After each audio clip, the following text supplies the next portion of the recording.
Well, we've got all of the drip tape hold downs in place, and we have the looped twine that we're going to use for the tie down over each individual hoop on.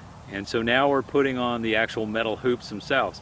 These are 10-foot sections of bent electrical half-inch conduit. You can get this at a home center like Home Depot or Lowe's. Runs somewhere $7 to $8 a piece, and this is really easy at this point. We use the Johnny's bender, and they're pre-bent to 4 foot wide, and once the hoop is over the bed, it's usually roughly somewhere around 32 to 36 inch from the center down to the top of the bed itself. So it gives plenty enough room for growing. And since these are 10-foot widths of electrical conduit, 10-foot wide plastic works out excellently. Except when you have an end that's plugged. And what we'll do is we'll just set that one aside for a minute. So I'll show you as it slips on. Oh, but this one isn't plugged. Yep. I'm batting 1,000. All right. Let's find one that's not. Yeah. All right. That's a hazard of the trade. Sometimes when they're stuck directly in dirt, they just plug themselves up with a nice amount of dirt, and you have to get it undone. But you can see it goes right over, and will cinch down really good, and the drip tape stops it from going into the dirt itself. So we'll finish these guys off, and then the next step is we're going to put basalt rock dust down and just kind of gently scratch it in with a rake, and before we plant, and then we'll put the end anchors on, and we'll be able to actually put the skin, the plastic, on itself. So let's finish this up, and then we'll get on to the next step. On, and now we're going to apply rock dust. Now this could have been done the other day when we first started, but the weather was a little inclement for dealing with a kind of a powdered type thing. And we do is we apply glacial, actually it's basalt, not glacial, rock dust to our bed here, and we apply it at a pretty heavy rate because this bed hasn't had any on it. And so this is a slow release micronutrients. It has a broad spectrum of things that you would find in actually basalt volcanic rocks. And so that has things like calcium, magnesium, boron, all the micronutrients of iron, sulfur, etc. that are important.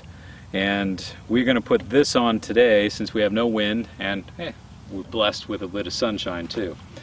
So what we do is we measure out, this bed is 4 foot wide, 65 foot long, so it's about 260 square feet that we're going to be applying the minerals to. And we're going to put it on at a very heavy rate of 16 pounds per 100 square feet. Now it may seem like a lot, but since this bed has never had any before, and it really needs to get a good jump, and this is a very slow release thing, so you really can't burn your plants. So we're going to put that on next, and then we're going to rake it in a little bit, just in the first couple of inches, and any irrigation we do on it will help drive that down further into the soil itself. Then the last step, again, we'll put the end anchors on and put the plastic on. So you got to be a little careful with this stuff and try to apply it on a day when you don't have much wind, because it is a powder and it does like to blow.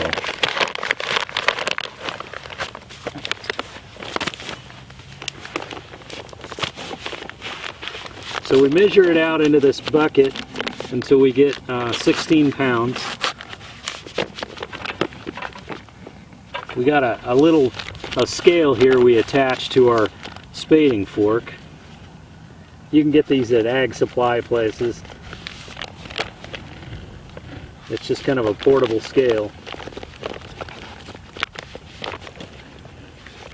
Alright, and we are at 16 pounds.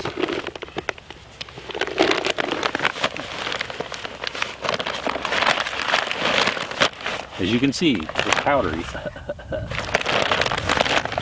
sure it stands up nice and straight. got a nice kind of blue-gray look to it. And even though there isn't any wind, it's definitely coming from the northeast, so I'm going to be wanting to stand on the northeast side of the bed to do it. So any of the dust will blow into Denise, who's operating the camera.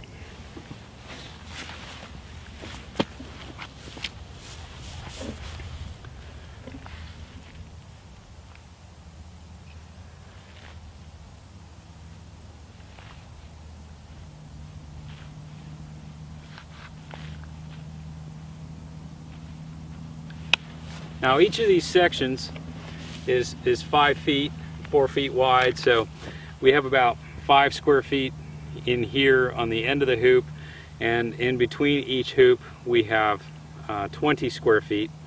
And so if we count out 5 of these guys, roughly, we'll do 5 spaces, and that will be 1 bucket of 16 pounds. That'll give us the approximation of putting about 16 pounds per 100 square feet.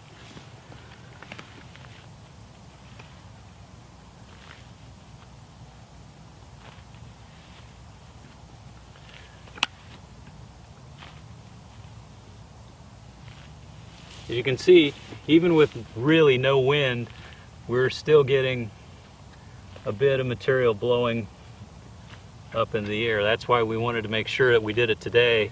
It was a perfectly still as possible day. And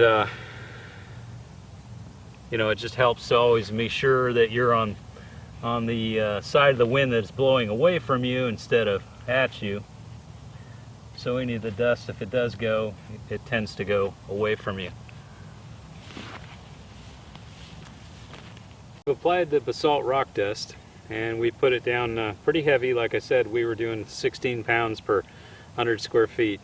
Now we would not do that every single time, but this was the first application of it on this bed.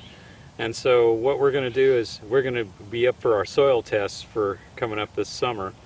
And we'll see where we are on our micronutrients, but my guess would be it would be something that would, the next application would be half as much, and it might be next fall or this fall, or maybe next spring.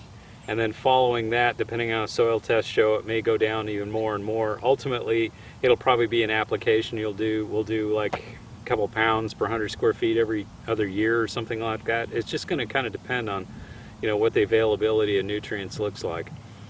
So what we do at this point is just kind of do a real quick with the bow rake, just kind of a chop mix. And the idea is we're just trying to get it, you know, below the surface a little bit, so it's not that big of a deal.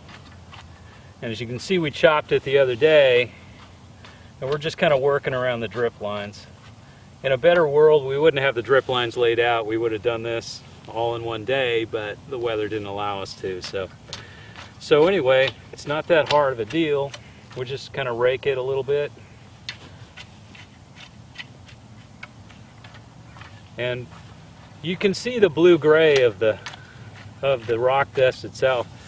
As soon as any water hits it, it'll disappear and the soil will look just about like it did before.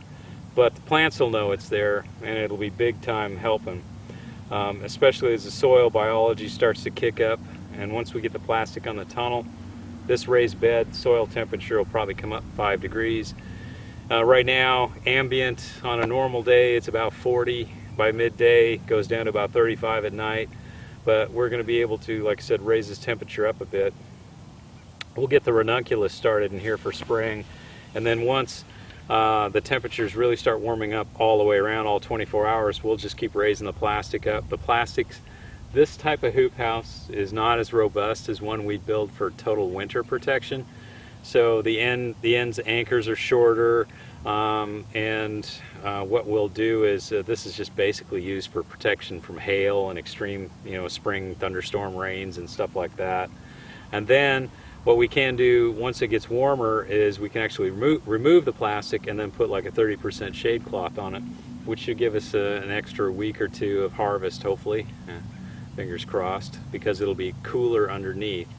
The whole objective, what we're trying to do with these field-grown renuncs in the spring, is keep them cool as long as possible so they'll bloom as long as possible.